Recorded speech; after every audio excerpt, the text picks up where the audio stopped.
Jurassic World Rebirth. The rebirth of the franchise, apparently. I always thought that it was kind of weird the way they were marketing this movie, the way they put it together. Like, it was almost like a response to the other movies, as if, we kind of went down the wrong path with the Jurassic Park franchise with those last three movies. So we're going to return it to its roots. Just 3 years since the last one came out. I thought that was weird because, we just had a Jurassic World movie and they all still did pretty well. It doesn't really matter even what the reviews were. I mean, yeah, people disliked Fallen Kingdom, but yet they still came back for Dominion. Dominion still got pretty bad reviews, but made a lot of money. So I don't really know the purpose of a rebirth necessarily, especially like this fast. Just felt like too soon to be doing yet another reboot of the franchise. It still follows the same continuity, but it's new characters. It's a different story, a bit of a smaller story this time, which is maybe needed, but it just felt weird the way that they were pushing this one out. And the marketing really wasn't doing much for me either. It just seemed like a lot of the same old, except we have some higher profile actors like Scarlett Johansson, Mahershala Ali. Yes, this was the Marcus mystery movie, but theaters across the country were having their Monday mystery movies, and there had been some rumors in the last few days that this was in fact going to be the movie, and then their Instagram page basically confirmed it. So we went to the mystery movie basically banking that this was going to be the mystery movie tonight, and it turned out to be the mystery movie. The movie doesn't actually come out for another week and a half. It'll come out Thursday night next week. I don't usually do this big of a movie as the mystery movie, but I'm guessing maybe it was because Universal wanted to get one final push for it. Maybe it's not tracking too well. And what do we all think? I thought it was okay. I don't really know what to say about this one because I feel the same way about this one that I feel about a lot of the Jurassic Park movies. Nothing can really top the first one. The first one is just, the one of the most perfect movies that you can get for a summer blockbuster, a turning point in film history, one of the defining movies of the 90s. It was going to be tough to follow that up with anything, and they had Lost World, Jurassic Park 3. I mean, they're fun, but they're not that great, I would say. I don't really go back to those ones all too often. Then they had Jurassic World, which, frankly, I did enjoy a lot. I thought it was a great summer blockbuster and did some things that the original movie didn't do. It actually showed us what it would be like if the theme park were to open. And, they had a lot of, as being a fan of theme parks, there was a lot in that movie that just reminded me of modern day theme parks. And I thought it really lived up to what a Jurassic Park would be like if it actually opened and if everything went to crap. And in a way, it kind of followed the template of the original movie, but I like that aspect of it so much. I thought the characters were okay enough that it kept me invested. I've seen that movie many times. Fallen Kingdom did not do it for me. Did not deliver on the promise of what the promotions were making it out to be, which were dinosaurs in the real world. It ended up just taking place in the mansion. I thought it was pretty lame. I added some convoluted elements to it and things that I just don't believe should be in a Jurassic Park movie. A movie about dinosaurs, and they started cloning children, and it got weird. And then we had Dominion, brought back the original cast, actually put the dinosaurs in the real world, so I did like it for that at the time, but again, it added way too many convoluted elements to it. The locusts, I still don't get it.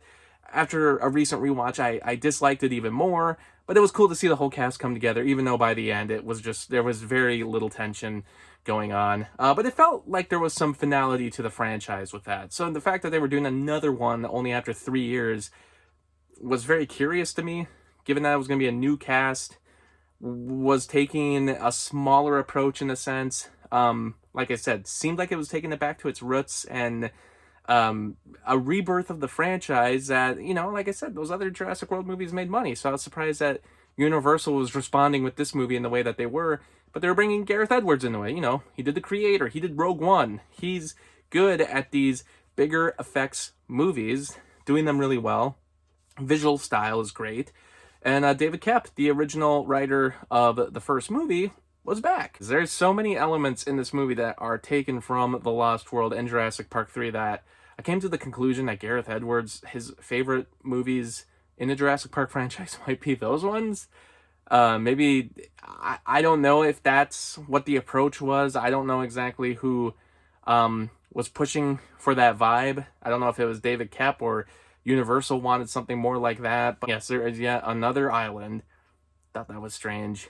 I saw that in the trailers. I was wondering, is this one of the islands from the earlier movies, or is this yet another island? And yeah, it was an island where they made just genetically mutated dinosaurs. I'm like, how many islands did John Hammond own exactly? Apparently that happened 17 years ago. So in 2008, they were making genetically mutated dinosaurs, and yet they didn't actually take off with one until Jurassic World in 2015, and they did it all on the island. But I guess there's some story elements that kind of explain that. The movie opens with a scene that takes place 17 years ago, and I feel like it's not really connected to anything else with the plot. In the rest of the movie, we just follow these other characters that are not connected to the earlier characters. There's really no payoff for what happened earlier. It's just like, oh yeah, there's an island of mutated dinosaurs. So I'm like, well, yeah, you could have. We didn't really need that opening scene to show this. It was just like a good opening scare that was similar to what the first movie did, but I didn't see the point in having that scene. It didn't really connect to anything else that was going on. Like the original movie, there's a purpose to that opening scene. There's a whole reason that these people are going to the island. This one didn't really have that. I am going to go into spoilers with this, so I mean, like, before I go too far, there are going to be spoilers in this, and if you just want my quick thoughts on it, I thought it was okay. I'm not the biggest Jurassic Park franchise fan. I think, like a lot of people, the first movie's great, and then since then it's been like whatever. Jurassic World was fun.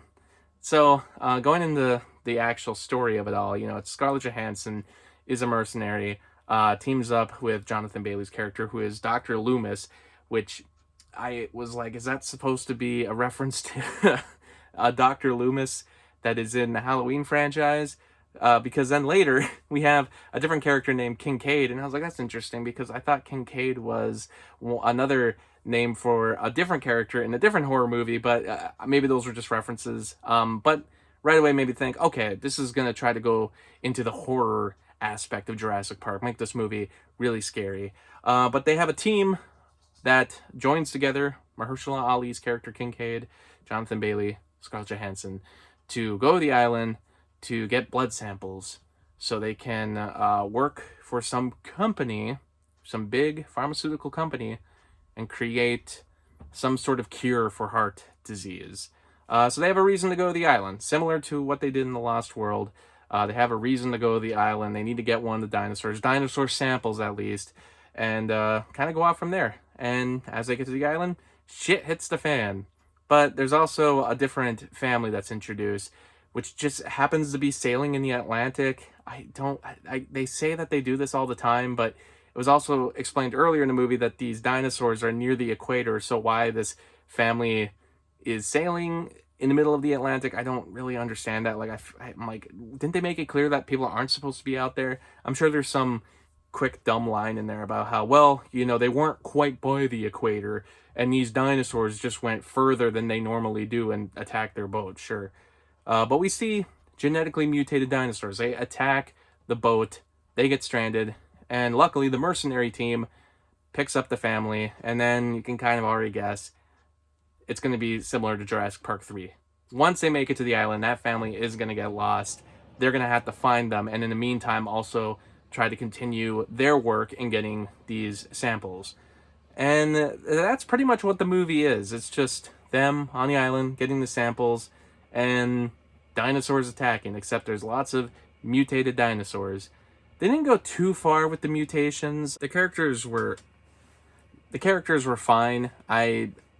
They were better than what I saw in the Jurassic World movies anyway, where a lot of their lines were just delivered as if they just want to have good one-liners for all the characters, but they didn't really work for the kind of characters that they were. I mean, especially like Dominion, when some of the line drops from the original characters just, I didn't feel like fit their personalities at all. In this one, it seems like they're trying to create some character with them, some backstory and some personality with each of them. I will say the scene where they're on the boat was very great. I thought it was reminiscent of Jaws, In fact, there were some music notes there. This is Alexandre Desplat doing the music this time. A little motif in there that sort of reminds me of Jaws, not the not that Jaws theme, the other one where it's like a little happier when they are shooting the dinosaur and when they're shooting Jaws on the boat with the barrels and everything.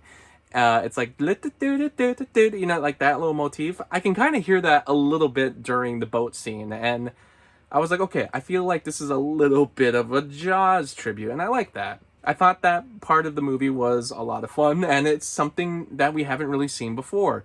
Them trying to go after a dinosaur while on a boat. That I haven't really seen that in the other Jurassic Park movies, so that to me was a highlight of the film. But once they make it to the island, I gotta say, I started to get a little bit bored, and I could kind of figure out where obviously everything was going. I mean, extremely predictable. The whole movie is pretty predictable, but family gets lost.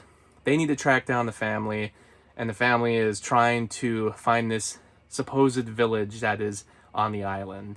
They run into dinosaurs, and some of them are mutated, some of them just are sort of normal. Like there's a T-Rex that shows up. I don't know exactly what makes this T-Rex different from other T-Rexes, but shows up, does its dumb T-Rex antics, going after the family that's in a life raft that apparently the life raft is just impenetrable. I mean, nothing destroys this life raft. I don't know what it is with Spielberg movies. I mean, he produced this one, but Spielberg and rafts, I don't know. I don't know if that guy, maybe I don't know anything about rafts, but it just seems like they would get destroyed a little bit easier. I'm thinking of Temple of Doom when that raft comes flying out of the sky and lands on the mountain. One of the most ridiculous scenes in the Indiana Jones franchise. The same thing here. Raft, family on it, T-Rex going after them, and you start to see sort of the problem with this movie where, again, the dinosaurs are not treated like that much of a threat. It's nothing like the first movie where you actually feel the tension of a dangerous predator behind you. Dinosaurs are just casually in the background. I liked that in the Jurassic World movies, like Dominion especially, where just in the city and such, just in the background, usually the non-predator dinosaurs. I thought that was cool because that's sort of what I was hoping to get out of those movies if they were going to go that route. I liked seeing that. But in this movie, when like a T-Rex is coming after this family, it just doesn't feel so dangerous. I don't feel like the danger is really there. I especially thought that the boyfriend character was going to get killed off early. I think a lot of people would probably expect that, but he actually makes it, and he ends up becoming a little bit more likable as time goes on, and he gets some of the funnier lines. But besides some of the backstory that's set up for the characters early on, a lot of that is pushed aside at some point. There's, again, some stupid plot elements that are thrown in there that I didn't feel were very necessary, especially with this CEO type of character that joins them. He's the one trying to get the samples. He is on this mission, but it's supposed to be secret. No one's supposed to know about this. And the girl from the family tries to call for help on the walkie-talkie. He interrupts it. Boat is turning to the side. She's nearly falling off. And he's going to like let her fall basically. And because he doesn't want her to call for help. And they're the only two in this situation. So like nobody else is there. Nobody else is seeing this go on.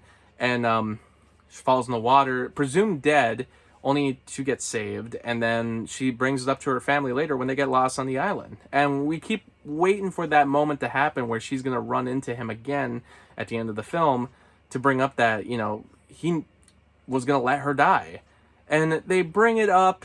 The CEO suddenly has like a gun, and he's like pointing it at all of them and saying, we're just going to wait for the helicopter, and then we'll deal with all this. And I was like, I don't know, this feels so stupid because immediately it just gets interrupted by a dinosaur, of course. I don't know. It felt like a weird element because it didn't really drive any of the plot forward. It didn't really have anything more to say. It was just something in there to clearly paint him as the bad guy. I don't know. I feel like we used to just have those characters show up and just have them get eaten, Like that lawyer character. Yeah, maybe it was a little undeserved, but he was the annoying lawyer. He gets eaten.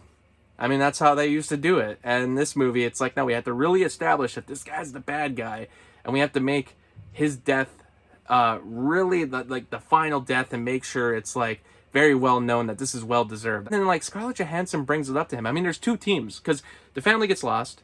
The mercenaries are on the island getting the dinosaur samples. Some of them are trying to find the family. Scarlett Johansson brings up to the CEO, like, hey, so what happened to that girl? You both were on the bridge, and then she fell off the boat, and he's like, yeah, that's what happened. She's like, okay, because if I find out more happened, and I'm like, why would you even suspect that anything else happened? You weren't there. You didn't see what happened. Like, a dinosaur was attacking your boat. She flipped off. How do you suspect that this guy... I mean, she's right, but it was so dumb because I was like, why are you treating the audience like we're so stupid right now? We don't need Scarlett Johansson to already think that this guy is possibly bad. There was no reason for her to think that before. A lot of just dumb writing, dumb lines throughout the whole movie, which was unfortunate because I really thought they were trying with the characters, especially on the boat. But after that, on the island, I got bored with it. Jonathan Bailey sees the dinosaurs for the first time, gets to touch one of the dinosaurs for the first time, reminiscent of the original Jurassic Park. But, you know, and it was a sweet moment, but it also doesn't, like, work as well because in the original movie, that was the first time everybody saw the dinosaurs, including the audience. Here, this is not the first time seeing the dinosaurs. It's weird that we're throwing this scene in there. Even though it's done well, I just didn't see the necessity of a scene like that because we already know what the dinosaurs are. We've seen them in this movie already. I'm actually surprised that Jonathan Bailey, Dr. Loomis, is seeing these dinosaurs for the first time. I mean, he's on a planet where he has seen dinosaurs. Why is he so impressed by this one? It's in there because it's trying to be what the original movie was, but the original movie already exists. And when you're in that same world, I just don't think you can make those scenes feel as impactful. By the end, they have this huge dinosaur, bigger than ever. You know, if people complained about the mutated dinosaurs in the original Jurassic World, yeah, okay, the fourth Jurassic Park movie. Well, this dinosaur is like 10 times bigger than the so-called I-Rex and looks more like something that would have came out of the Alien franchise. I didn't really know what to think of this big just monster, but I was like, okay, I know that the Jurassic Park movies basically became monster movies, but why are we going straight kaiju with this? Are we going to throw in Godzilla? I mean, Gareth Edwards did that. Is this their way of trying to connect it to the MonsterVerse? I don't know. It just felt very out of place. And again, it didn't even really feel that threatening because as that giant dinosaur is killing the CEO, the other characters are just sort of strolling away. We have to give that big moment to Mahershala Ali's character Kincaid, Duncan Kincaid, to light a flare and have the dinosaur chase him so the others can escape. At a certain point, I'm like, couldn't you have just thrown that flare and he would have chased the flare? I thought it was very, very weirdly set up. The whole setting of that scene just didn't work for me because it just felt like there was many other ways that they could have gone about it. It just killed the tension. And I think that's the biggest thing is like, there's just not a whole lot of tension with this movie. I can just feel that these movies don't really have much else to do. And as people criticize those first Jurassic World movies, that other recent trilogy, I have to at least give those movies credit that they tried different things. Sometimes I felt they took too long to deliver on the things that, you know, if you're going to go that stupid, just go for it. And eventually they kind of did in Dominion while also going too far with other things. I just have to give those movies credit that they actually tried something different at times. And this one, they really went back to the basics, but in a bad way. They really weren't trying anything new. And it was a lot of what we have already seen through Jurassic Park: The Lost World and Jurassic Park 3. And, you know, even with Gareth Edwards at the helm, I didn't feel like he brought a lot of the same visual flair to this one. Even the effects weren't all that top-notch. I couldn't even spot in there if they had used any practical dinosaurs. They had tried to put more practical effects into the last three movies, but in this one, it didn't seem like they even attempted that. And some of those effects that they did for this movie, I just didn't think were even on par with the other three movies. I'm very mixed on this one. I mean, if you were already done with the Jurassic Park franchise after the Jurassic World movies, I don't know if this one will really sell you. I think people who liked The Lost World and Jurassic Park 3 will maybe enjoy this one. And again, if it's just doing what those movies did already, you might still not like it. So, I don't know. I feel like it's a 2.5 out of 5. I don't know. Maybe closer to a 3 out of 5. I really did like those scenes on the boat. Island stuff was pretty standard. The ending was a bit rushed. And the characters, while they started out okay, started to get tiresome towards the end. So, I don't know. I feel like I'm 3 out of 5, but I don't know how fast I'm going to come back to this one. I wish I could say something better about it. It feels like Universal is pushing this one out a little earlier because they want to get some good word of mouth for it, but I don't know if the good word of mouth is going to come from my mouth.